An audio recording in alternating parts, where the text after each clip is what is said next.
Olá, tudo bem? De coração, espero que sim.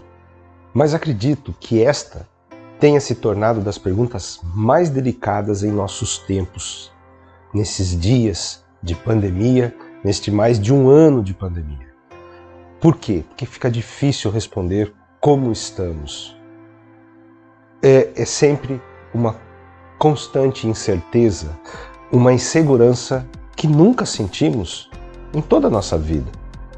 Será que voltaremos ao normal? Mas o que era o normal? Será que o normal não tinha muita falta de cuidado com a higiene? Será que não foi por causa do normal de antes que a pandemia se tornou a realidade como tem sido? Será que aprendemos ou aprenderemos algo enquanto sociedade? Aparentemente, até aqui, parece que não, porque o cenário foi ficando cada vez mais complicado. Afinal, será que o pessimismo estará sempre presente em nossas vidas? O futuro precisa ser tão nebuloso? Fique comigo, que essas questões estarão na nossa pausa para a reflexão, que começa agora.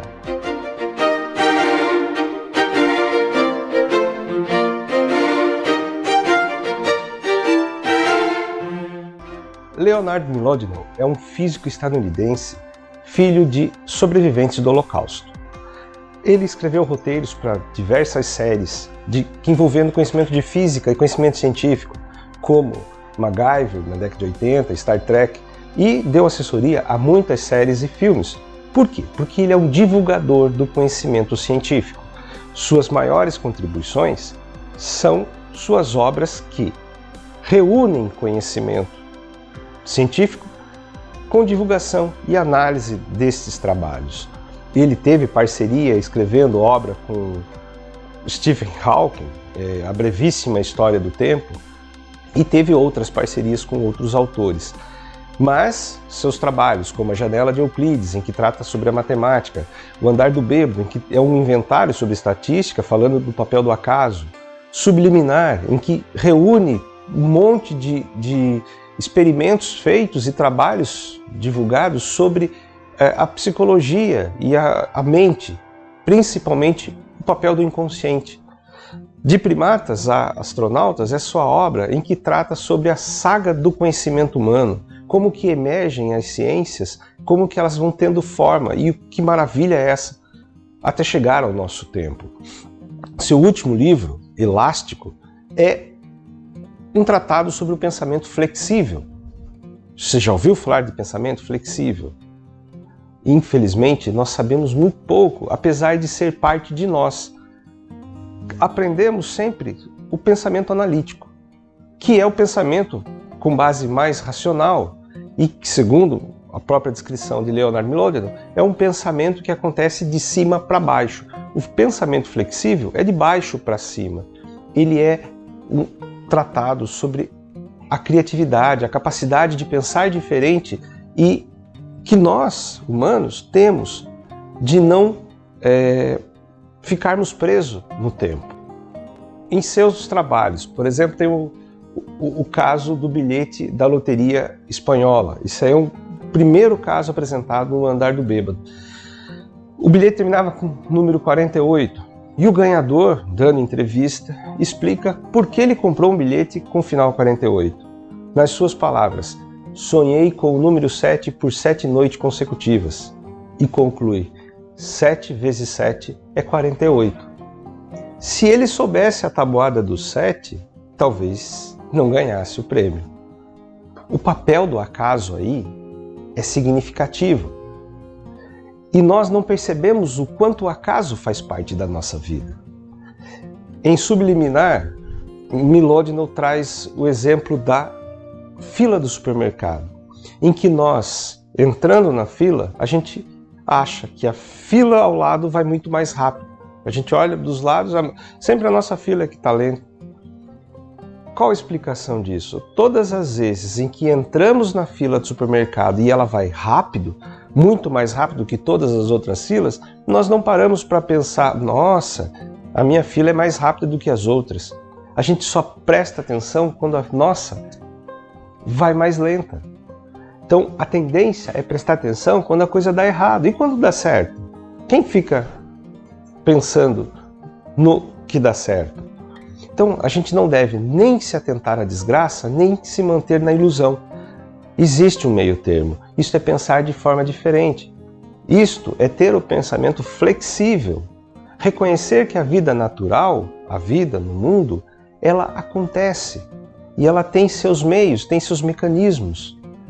Nós temos condições privilegiadas no mundo natural, até onde sabemos, de sermos os únicos que podem ter o pensamento racional potencializado, com compreensão complexa, com mudanças do cotidiano. A longevidade humana é fruto disso. Há 20 mil anos, um pouco mais, a expectativa de vida, por diversas razões, do ser humano era em torno de 20 e poucos anos. A expectativa de vida, hoje em dia, já está na casa dos 80. Olha quanta evolução! Isso não foi porque a vida natural, mas nossos modos de vida. Há 100 anos, mais ou menos, no Brasil, a expectativa de vida era em torno de 30 anos, por diversas razões. A questão ali, muito possivelmente, girava em torno de detalhes, por exemplo, a água não tratada, os hábitos de higiene não reconhecidos. Então, o conhecimento humano não é qualquer coisa. Ele nos leva à longevidade, entre tantas outras maravilhas. E talvez pela longevidade que a gente passe a ter uma explosão maior de pessoas no mundo. Claro, nós estamos aí com 8 bilhões e num futuro não muito distante a gente deva chegar a 9, 10, 11 bilhões. E aí potencializam-se os problemas. Aquecimento global, questão de alimentação, né? Qualidade de vida, desigualdade social. Então, é preciso pensar, sim, mas é preciso entender que esse problema só existe porque nós tivemos a capacidade de revolucionar o conhecimento. A genética humana, ela diz muito sobre isso. E a maravilha, por exemplo, da fecundação de um óvulo por um espermatozoide, uma coisa minúscula, milímetro, menor que milímetro, que se torna um ser humano de 1,90 m, né, pesando 80 quilos, com todas as condições, órgãos, todas as células, a partir de um óvulo, uma célula fecundada por um espermatozoide. A genética humana, a gente pode, tá aí a pandemia, o vírus, mas uma porcentagem, né? Ainda não é tão certa, mas acredita-se que uma porcentagem podendo ser até de 5 a 9%, é incorporação de genes de vírus ao longo de toda a nossa evolução animal. Então, a gente precisa ter outro olhar. O que significa plantar uma árvore?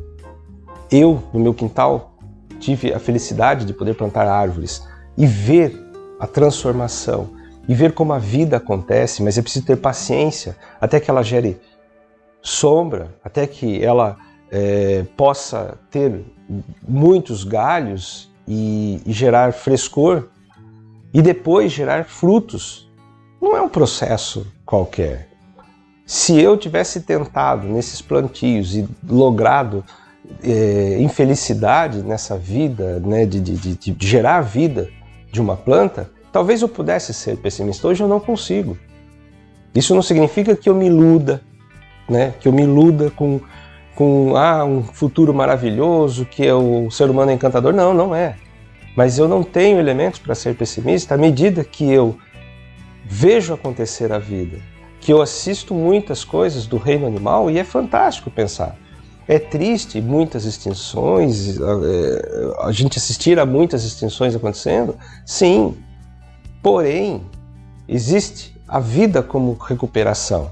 Existem inúmeros casos. A vida acontece em tudo que é vivo. E se existe o conhecimento, é natural que exista a negação do conhecimento. Por isso a gente assiste aí um enaltecimento da ignorância, como se ela fosse uma dádiva. Não, a ignorância não é uma dádiva. Tá? A ignorância, ela pode ser quando você quer se livrar dos problemas, daí eu não sabendo que ele exista, eu não tenho compromisso com ele. Só nesse sentido que é a ignorância, mas de um modo geral a ignorância custa caro. É a ignorância que está nos levando a perder tantas vidas na pandemia. Tá? É a ignorância dos tratos, dos jeitos. É preciso pensar de forma diferente. Será que uma planta é pessimista? Será que uma bactéria pode ser pessimista? Um chimpanzé pode ser pessimista? Até o conhecimento que nós temos, não sabemos, mas podemos supor que não, eles não têm o mesmo nível de racionalidade que nós temos, o mesmo nível de pensamento. Eles não têm a mente que o ser humano tem. Apenas podemos ser pessimistas porque pensamos. E isto já é razão para não sermos pessimistas. Porque assim nós temos a capacidade de olhar o mundo de outra forma, de pensar de outra forma. Isto não é qualquer coisa. Pense nisto.